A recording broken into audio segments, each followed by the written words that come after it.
السلام علیکم دوستو، کیا آپ جانتے ہیں کہ انگلش لٹریچر کی تاریخ تقریباً 1500 سال پر مشتمل ہے۔ آج کی اس ویڈیو میں ہم انگلش لٹریچر کی پوری تاریخ کو پیریڈ بائی پیریڈ سمجھیں گے۔ اگر آپ M A English, B S English یا کسی کمپیٹیٹیو ایگزام کی تیاری کر رہے ہیں تو یہ ویڈیو آپ کے لیے بہت اہم ہے۔ تو چلتے ہم اپنے آج کے لیکچر کی طرف۔ انگلش لٹریچر کا سب سے پہلا دور ہے اولڈ انگلش پیریڈ۔ یہ دور اس وقت سٹارٹ ہوا تھا جب جرمنی کے 3 قبائل اینگلز، سیکسنز اور جیوٹس یہ انگلینڈ آئے تھے۔ یہ پیریڈ سٹارٹ ہوا تھا 450 سے اور 1066 تک رہا تھا۔ تو جب جرمنی کے 3 قبائل انگلینڈ آئے تھے تو ادھر آ کے انہوں نے اپنی زبان متعارف کروائی اور بعد میں اس لینگویج کو اولڈ انگلش کا نام دے دیا گیا۔ یہ جو اولڈ انگلش پیریڈ ہے اس کو ڈارک ایجز بھی بولا جاتا ہے۔ اور اس پیریڈ میں معاشرہ چونکہ قبائلی تھا تو زندگی زیادہ تر جنگوں اور بقا کی جدوجہد کے گرد گھومتی تھی، اسی لیے لٹریچر بہادری اور جنگی کارناموں سے بھرا ہوا ہے۔ یہ جو اولڈ انگلش پیریڈ ہے اس میں لٹریچر جنگی کارناموں پر لکھا جاتا تھا، اور اس پیریڈ میں انگلش لینگویج آج کی لینگویج سے بہت زیادہ مختلف اور مشکل تھی۔ اور اس دور کا جو لٹریچر ہے وہ زیادہ تر سنایا جاتا تھا، زبانی سنایا جاتا تھا، لکھنے کا رواج بہت کم تھا، یعنی لوگ کہانیاں اور نظمیں یاد کر کے سناتے تھے۔ اور اس دور میں جو لٹریچر کے اندر شاعری کو بہت زیادہ ایڈ کیا جاتا تھا، کیونکہ جب وہ اپنا لٹریچر سناتے تھے تو اس کے اندر شاعری کی ردم بھی آتی تھی۔ اور اس کے اہم موضوعات جو تھے وہ بہادری، وفاداری، قسمت اور مذہب پر مشتمل تھے۔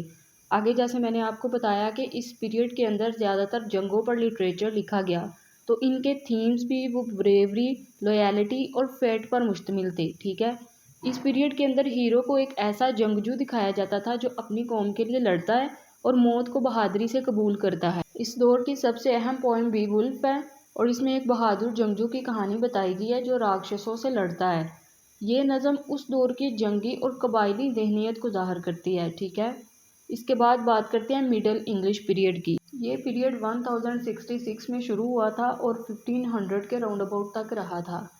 اور اس پیریڈ کے اندر جو نارمن حکمران تھے وہ فرانس سے انگلینڈ میں آئے تھے، تو ان کے آنے سے انگلش لینگویج بالکل بدل گئی، کیونکہ وہ فرانس سے آئے تھے تو انہوں نے آگے ادھر انگلش لینگویج پر فرانسیسی زبان کا اثر ڈال دیا تھا، تو اس کے نتیجے میں مڈل انگلش پیریڈ جو کہ وجود میں آیا۔ مڈل انگلش اولڈ انگلش کی نسبت بہت زیادہ آسان تھی، کیونکہ اولڈ انگلش کے اندر بہت زیادہ ٹف ورڈنگ کو ایڈ کیا گیا تھا، لیکن مڈل انگلش کے اندر ورڈنگ آسان تھی۔ اور اس پیریڈ کے اندر لٹریچر مختلف ٹائپس پر مشتمل ہو گیا، کیونکہ اولڈ انگلش کے اندر تو صرف جنگ کی بات کی جاتی تھی، لیکن مڈل انگلش کے اندر مڈل انگلش کا جو پیریڈ تھا اس میں جنگ کی بات نہیں ہوئی بلکہ لو، ریلیجن، ایتھکس اور بھی مختلف جو ہے نا ٹائپس معاشرے کی، سوسائٹی کی، ان سب کے بارے میں لٹریچر میں لکھا گیا تھا۔ اور مڈل انگلش پیریڈ کے جو فیمس پوئٹ ہیں جوفری چوسر، ان کو فادر آف انگلش پوئٹری بھی کہا جاتا ہے، کیونکہ انہوں نے پہلی بار عام لوگوں کی زبان میں لٹریچر کو لکھا تھا، تو جس کی وجہ سے انگلش لٹریچر کو ایک نئی پہچان ملی تھی۔ اور ان کی سب سے اہم جو بک ہے دا کینٹربری ٹیلز، یہ 24 کریکٹرز پر مشتمل ہے اور اس میں مختلف طبقوں کے لوگ ایک مذہبی سفر کے دوران اپنی اپنی کہانیاں سناتے ہیں۔ اس بک کی خاص بات یہ ہے کہ یہ مڈل انگلش پیریڈ کے معاشرے کی مکمل تصویر کو پیش کرتی ہے۔ اس کے بعد ہے رینیسانس پیریڈ۔ یہ 1500 میں شروع ہوا اور 1660 تک رہا تھا۔ رینیسانس کا مطلب ہے دوبارہ جنم لینا، یعنی اس پیریڈ میں لٹریچر نے نئے سرے سے جنم لیا تھا، کیونکہ پہلے لوگوں کی توجہ تھی، مطلب جو رائٹرز تھے ان کی توجہ تھی مذہب کی طرف اور جنگ کی طرف، لیکن جب رینیسانس پیریڈ آیا تو اس میں جو رائٹرز تھے ان کی سوچ بدل گئی۔ وہ مذہب سے ہٹ کر جو ہماری سوشل لائف ہے، جو ہماری ڈومیسٹک لائف ہے، انہوں نے اس کے بارے میں لکھنا شروع کر دیا تھا، اور لوگوں کی توجہ زیادہ تر عقل اور جو آرٹ، کلچر، علم، ان سب کی طرف آ گئی تھی، تو اس سوچ کو ہیومنزم کا نام دے دیا گیا تھا۔ اور اس پیریڈ میں پوئٹری اور ڈرامہ یہ اپنے عروج پر تھے، یعنی ان کی بہت زیادہ ترقی ہوئی، اور اس کے بعد جو تھیٹر ہے یہ بھی بہت زیادہ مشہور ہوا تھا رینیسانس پیریڈ کے اندر، کیونکہ اس میں لٹریچر زیادہ کریٹیو ہو گیا تھا اور بیوٹیفل ہو گیا تھا۔ اسی وجہ سے رینیسانس پیریڈ جو انگلش لٹریچر کے اندر بہت زیادہ امپورٹنٹ ہے اور یہ کوسچن پیپرز میں بھی بار بار آتا ہے۔ اور اس پیریڈ کے جو فیمس ڈرامہ نگار ہیں ولیم شیکسپیئر ہیں، ان کو فادر آف انگلش ڈرامہ بھی کہا جاتا ہے، کیونکہ ان کے ڈراموں میں ہیومن سائیکالوجی، لو، پاور اور ٹریجڈی زندگی کو بڑی گہرائی سے پیش کیا گیا ہے۔ اس کے علاوہ بین جانسن اور کرسٹوفر مارلو یہ بھی رینیسانس پیریڈ کے فیمس ڈرامہ نگار ہیں۔ انہوں نے بھی جو انگلش ڈراماز ہیں ان کو بہت زیادہ اسٹرونگ کیا، انہوں نے بھی بہت زیادہ ڈرامے لکھے تھے۔ اس کے بعد ہے نیو کلاسیکل پیریڈ۔ یہ 1660 میں شروع ہوا تھا اور 1798 تک رہا۔ اس پیریڈ کو ایج آف ریزن بھی کہا جاتا ہے کیونکہ اس پیریڈ کے اندر عقل، منطق اور ترتیب کو بہت زیادہ اہمیت دی گئی تھی۔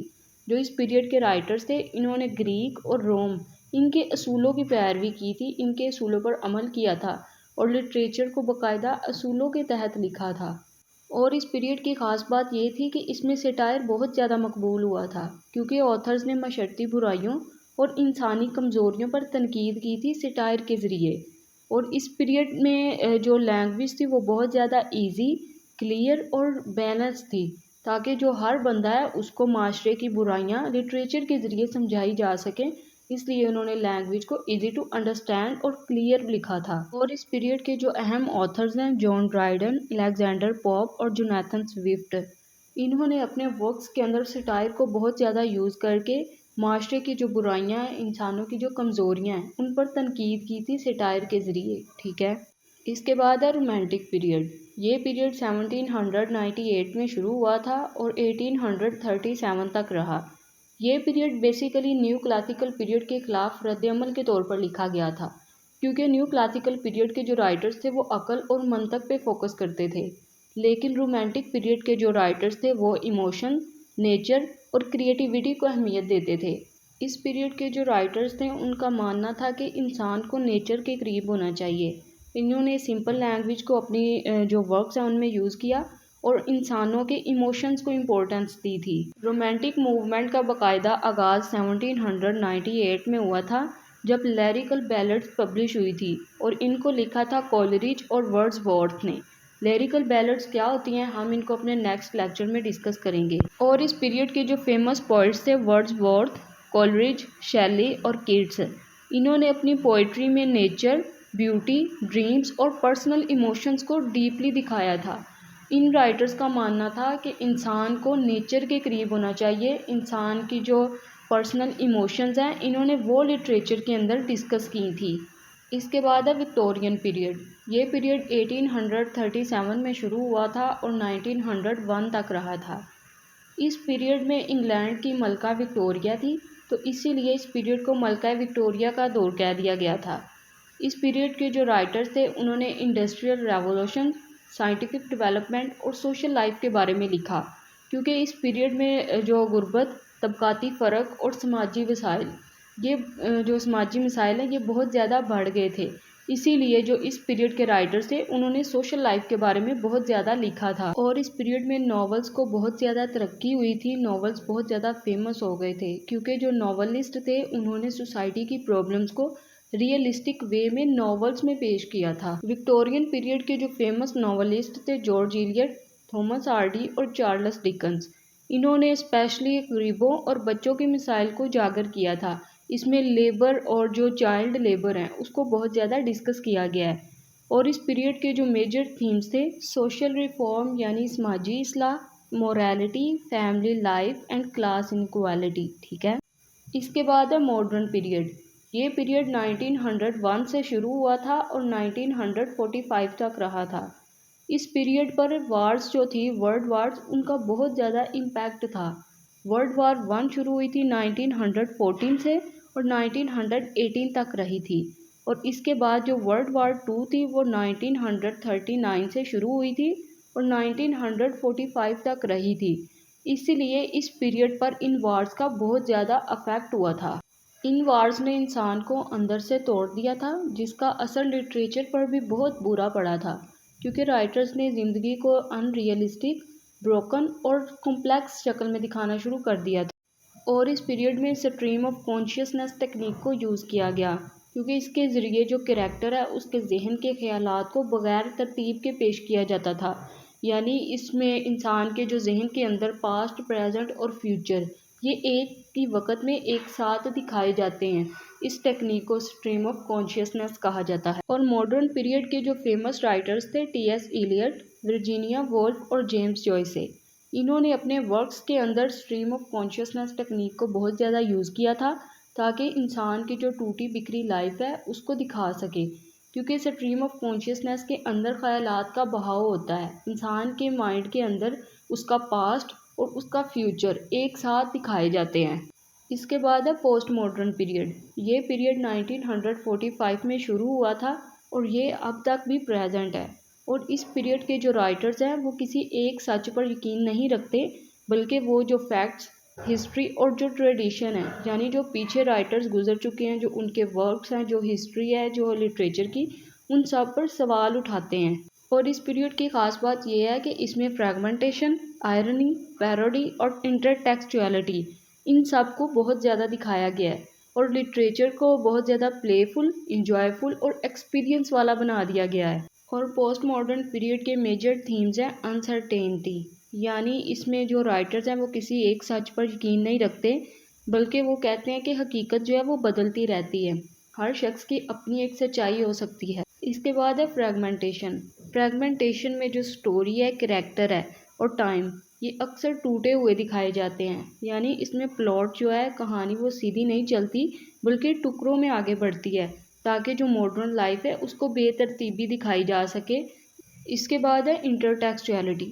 پوسٹ ماڈرن جو رائٹرز ہیں وہ پرانی کتابوں، سٹوریز یا ریفرنسز کو اپنی جو ٹیکسٹ ہے، اپنی جو ورکس ہیں ان میں شامل کرتے ہیں۔ یہ کہتے ہیں کہ ایک ٹیکسٹ دوسرے ٹیکسٹ سے جڑا ہوتا ہے۔ اس کے بعد آئیڈینٹی کرائسس اور پلے فلنس کو پوسٹ ماڈرن پیریڈ میں دکھایا گیا ہے، ٹھیک ہے۔ اور میں نے آپ لوگوں کے لیے سیپریٹ سے ایک جو چارٹ بنا دیا ہے، جو لٹریچر کے سارے پیریڈز ہیں ان کو کیا کیا نام دیا جاتا ہے، کس پیریڈ میں کیا چیز فیمس ہوئی تھی، یعنی ڈرامہ کس پیریڈ میں فیمس ہوا تھا، ناولز، پوئٹری، ایسیز، یہ سارا کچھ میں نے ایک الگ سے آپ کو ایک چارٹ بنا کے دے دیا ہے تاکہ آپ کے لیے آسانی ہو جائے۔ اور ایک الگ سے ایک اور چارٹ بنایا ہے جس میں فادرز کو ڈسکس کیا گیا ہے، انگلش لٹریچر کے جتنے بھی فادرز ہیں، ڈرامے کا، ناولز، پوئٹری، ایسیز، ان سب کو میں نے ایک الگ سے ایک چارٹ میں پیش کیا ہے تاکہ آپ لوگوں کے لیے آسانی رہے۔ آج کا لیکچر ہمارا اپنے اختتام کو پہنچا، تو اگر آپ کو یہ ویڈیو اچھی لگی ہے تو آپ اس ویڈیو کو لائک، چینل کو سبسکرائب اور بیل آئیکن کو بھی لازمی کلک کریں تاکہ میری ہر آنے والی ویڈیو آپ تک بآسانی پہنچ سکے۔ تو ملتے ہیں ہم اپنے نیکسٹ ویڈیو کے اندر، اپنا بہت زیادہ خیال رکھیے گا، اللہ حافظ۔